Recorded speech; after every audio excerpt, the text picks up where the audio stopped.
No one wrote his name on a monument. No streets were renamed, and when he disappeared, the world barely noticed. But decades later, hidden files would reveal something chilling. One ordinary man had altered the fate of hundreds without firing a single shot. This is the story of a hero you've never heard of, and the quiet war he waged with nothing but paper and ink. In the late 1930s, as Europe teetered on the brink of chaos, he lived a life so quiet it left almost no trace. He wasn't a politician with grand speeches or a soldier with a rifle. He was a bureaucrat, a man of routine. He worked behind a desk in a government office, surrounded by stacks of files and the rhythmic thud of an official stamp. He signed forms, processed applications, and followed the rules, or so it appeared. What no one knew was that every document he touched carried a second hidden meaning. A silent rebellion. Because in a world sliding into darkness, he had discovered something terrifyingly simple. Sometimes, the most powerful weapon isn't a gun or a bomb, it's a piece of paper. As the shadow of war lengthened, new laws appeared overnight, each one more dehumanizing than the last. These weren't just words on a page. They were instruments of erasure. With a single signature, a person's rights could be stripped away. With a single stamp, their identity could be rewritten, their existence nullified. He saw it happen every day from his small desk. He saw names crossed out, lives reduced to cold, bureaucratic ink. Men, women, and children became nothing more than entries in a ledger, lines on a form to be processed and discarded. He was a cog in a machine designed to erase humanity, and the weight of it was crushing. Then came the moment that changed everything. A file landed on his desk. It should have been routine, just another name to process, another life to file away. But this time was different. Something about this particular case, perhaps a child's name, a familiar-sounding street, stopped him cold. He stared at the page, and the ink seemed to bleed into a stark, impossible choice. He could follow orders, stamp the paper, and send another soul into the abyss. Or he could disobey. He could take that simple piece of paper and use it not to destroy, but to save. It was a choice between obedience and rebellion, between self-preservation and conscience. In that quiet, lonely office, he made his decision. He would fight the system, not by confronting it, but by quietly dismantling it from within. That single act of defiance set off a chain of events so dangerous that discovery meant certain death. But he didn't stop at one. He learned how to manipulate the very system he served. A misplaced document here, a processing error there, a signature forged to look like a superior's, a vital form lost in transit. He created a shadow bureaucracy, a network of paper ghosts that gave people a chance to escape. Each file he altered was a gamble. Each name he saved was a life stolen back from the jaws of the machine. He worked in complete isolation, his heart pounding with every falsified date and every forged stamp. He knew that one mistake, one curious clerk, one random audit would be the end. Yet, he kept going. He kept going because once you save a single life, you can no longer look away from the others. The faces he'd never meet became his sole motivation. He imagined the families who might find safety, the children who might grow up, all because of a piece of paper that passed through his hands. He wasn't fighting for glory or recognition. He was fighting for the simple, profound idea that every life is worth saving. His name was never celebrated, and his deeds remained buried in dusty archives for decades. He is the perfect example of how one person, armed with courage and conviction, can change the course of history. Not with a bang, but with a whisper. This is a tribute to the quiet heroes, the ones who fight their battles in silence, proving that the greatest acts of bravery often leave no trace at all. The system he worked for wasn't cruel by accident. It was cruel by design.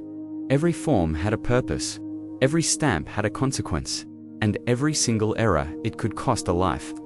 He learned the rules faster than anyone else, but not to follow them. He learned them so he could bend them without being seen. At first, the changes were almost invisible. A single letter altered on a name, a date quietly shifted by a day or two, a birthplace rewritten with a single word. These changes were small enough to escape attention, but they were powerful enough to change a destiny. Because in those years, your identity was everything. One wrong classification, one wrong box checked, and a family could disappear overnight. He quickly discovered something terrifying. Most officials never actually read the documents. They just looked for the stamp. They trusted the stamp. So, he made the stamp lie. Every forged paper meant someone could cross a border they weren't supposed to. It meant they could hide in plain sight, or simply survive one more day. And soon, whispers began to spread. Not in the bright, sterile offices, but in the shadows. People started coming to him, but always indirectly. A concerned neighbor, a friend of a friend. A message delivered without any names attached. They never asked questions about how he did it. They never said thank you, because that was too dangerous. They only asked one thing: can you help? He never promised safety. He never promised survival. He only promised effort. But with every life he helped, the risk multiplied. The more he did it, the more chances there were to make a mistake. And mistakes piled up. Patterns started to emerge in the paperwork. Somewhere, deep within the system he was trying to break, someone noticed that things just weren't adding up. There were too many exceptions. Too many irregularities. Then came the warning. It wasn't a formal accusation. It was just a quiet conversation in a hallway. A carefully chosen sentence from a colleague who might have suspected something. Be careful. People are asking questions. That night, he didn't sleep. He couldn't, because he finally understood the truth of his situation. He was no longer invisible. By the time he realized just how visible he had become, it was already too late to stop. Files were being reviewed twice. Names were being cross-checked, and questions, always carefully phrased, were starting to circulate. They weren't accusations, not yet, just curiosity. And in that world, curiosity was absolutely lethal. So, he changed his routine.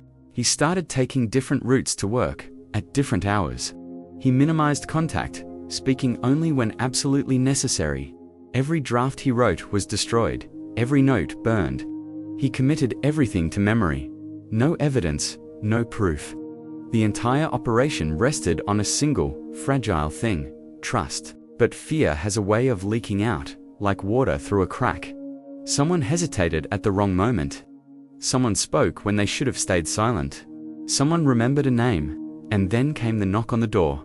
It wasn't violent, not even loud. It was polite, almost gentle. They asked him to come in for clarification. Just a few questions, they said. That's how it always started, isn't it? The room they took him to was small, too clean, unsettlingly quiet. They didn't accuse him of anything, they just smiled. They mentioned numbers, statistics, and some unusual success rates. They talked about people who should have vanished, but hadn't. He denied everything, of course. And for a moment, just for a moment, it seemed like it had worked. They let him go. But that night, a message reached him. One single sentence, with no signature. You are being watched. He knew then that he was at a crossroads. Escape was still possible. He could stop right now, disappear, and save himself. Many others had done exactly that when things got too hot. But then he looked at his desk. The list was long. So many names waiting. Children hiding in basements. Families who had absolutely no one else. If he left now, they wouldn't get another chance. Their hope would die with his departure. So, in that quiet moment, he made the decision that sealed his fate. He didn't slow down, he accelerated. He processed more papers, made bolder changes, and took even greater risks. He knew they were closing in, that the net was tightening around him with every passing hour. He knew what would happen when they came for him again.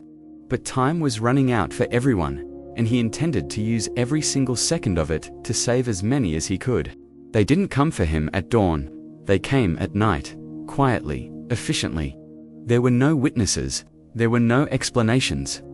In the quiet dark, a life was being erased, not with a bang, but with the rustle of paper and the scratch of a pen. There was no trial, not in the way the world understands it. No courtroom filled with spectators, no impassioned speeches from lawyers, no jury weighing the evidence.